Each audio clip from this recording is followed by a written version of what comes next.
여러분 영어 청취의 결판을 내드리겠습니다.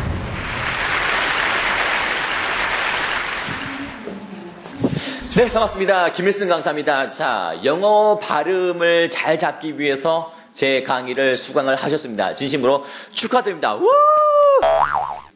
자, 그래서 흥분을 가라앉히고, 너무 제가 영어 발음을 가르칠 때는 항상 제가 너무 설레는 마음이 있고 흥분된 마음이 있습니다. 좀 영어 발음이 중요하다는 것을 좀 많은 사람들이 깨달았으면 하는 바람이 있고, 또 강사도 잘 골라야 되는데 말이죠. 여러분들 굉장히 잘 고르신 거예요. 어쨌든 영어 발음이 왜 중요하냐? 역시 영어 발음이 중요한 이유는 결국 영어는 우리가 그동안 토익이라든지 토플 그런 뭐 수능, 외국어 영역 공부하듯이 그 공부하는 점수를 따기 위한 그런 수단으로 있는 것이 영어가 아니기 때문이죠. 그런 게 영어가 그런 이유 때문에 영어가 있는 것이 아니라 우리는 communication, 영어 대화를 하기 위해서 영어로 공부를 하는 거죠. 그러면 일단 우리가 듣기 전에 일단 말을 해야 된단 말이에요. 근데 대부분 우리나라 사람들은 콩글리시로 한단 말이에요.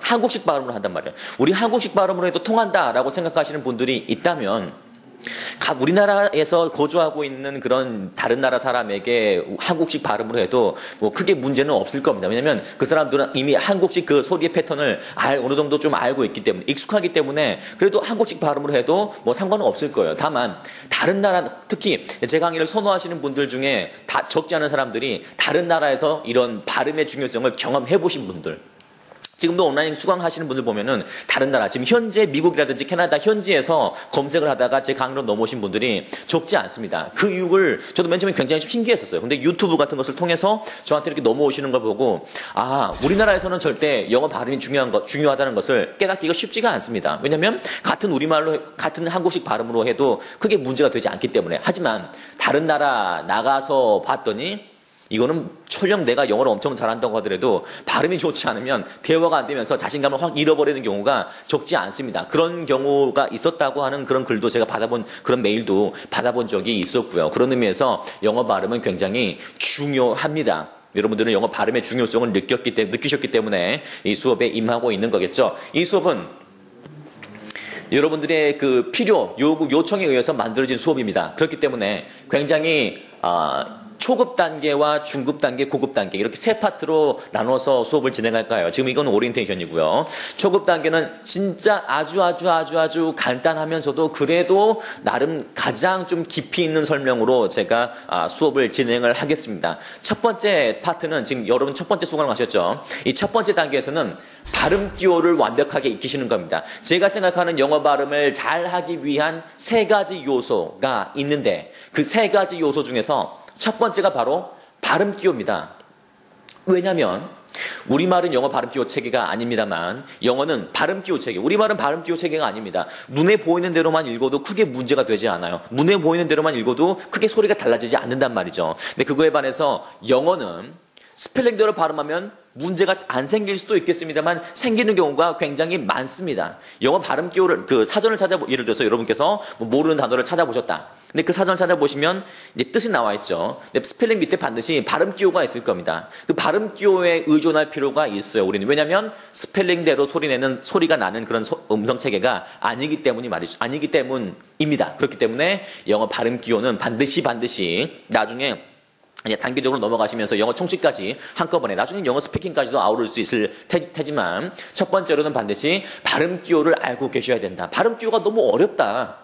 그래도 공부하셔야 돼요. 예? 그거 어렵다고 생각하셔서 무슨 무모인지 모르겠다. 스펠링 E가 왜 거꾸로 뒤집어져 있지? 이건 특이하게 생긴 발음, 특이하게 생긴 무슨 외계어같이 생긴 기호다. 이렇게 생각하신다서 그냥 제껴버리시면 그 사람은 발음이 좋아질 수가 없습니다. 어려우시더라도 제가 최대한 쉽게 설명을 드릴 테니까, 그리고 최대한 반복해서 자연스럽게 암기가 아니라 익혀질 수 있는 방법을 제가 알려드릴 테니까 여러분들께서는 저만 믿으시고 따라오시면 됩니다. 항상 선택한 강사의 말을 그냥 맹신하는 게 좋아요. 물론 내가 무조건 맞다. 물론 제가 맞습니다, 원래. 맞긴 맞는데 그래도 믿고 따라오시는 게 좋겠다. 그래서 첫 번째는 반드시 발음 기호를 익히셔야 된다. 모음과 자음으로 구성된 그 발음 기호, 제가 가장 쉽게 설명을 해드리겠다. 이건 확실히 여러분들께 확신과 자신을 드릴 수가 있습니다. 그 다음에 두 번째는 뭐가 중요하냐? 강세, stress라고 하죠.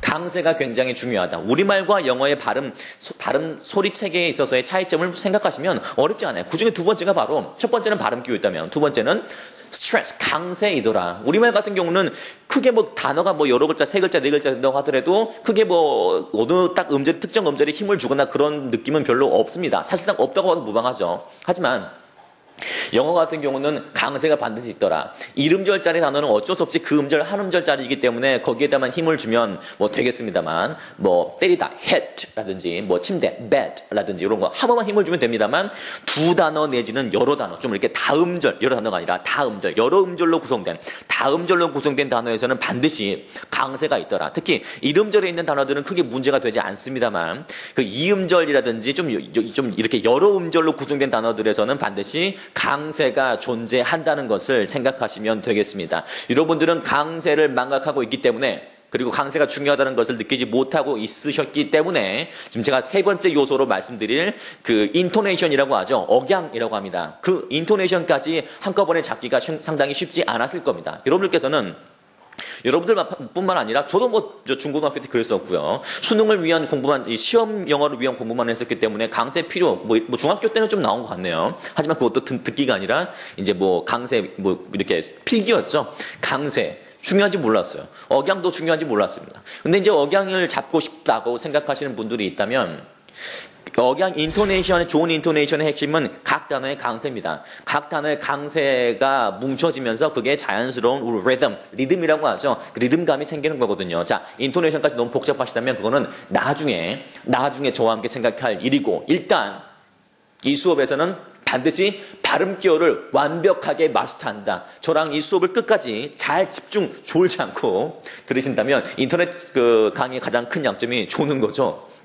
아니면 발 이렇게 올리고 새우깡 같은 거 하나 먹으면서 뭐 이렇게 편하게 한다든지 상관없습니다만 강의 집중은 반드시 하셔야 됩니다. 이걸 반드시 생각하시면서 제 수업을 잘 따라오시면 되겠습니다. 자, 여러분들의 그런 요청에 의해서 만들어질 그런 강의이기 때문에 집중하시면 분명히 여러분들이 원하고자 하는 그런 정답을 얻을 수 있을 것입니다. 우리나라에서 물론 비영어권 국가에서 영어 공부를 한다는 자체가 말이 안 될 수도 있겠습니다만 우리나라의 비영어권 국가에서 가장 효율적인 영어 발음 기호 강의를 해드리도록 하겠습니다. 자, 준비되셨습니까? 자, 지금부터 김일승의 영어 발음 강의 출발하겠습니다. 화이팅! 자, 출발하시죠.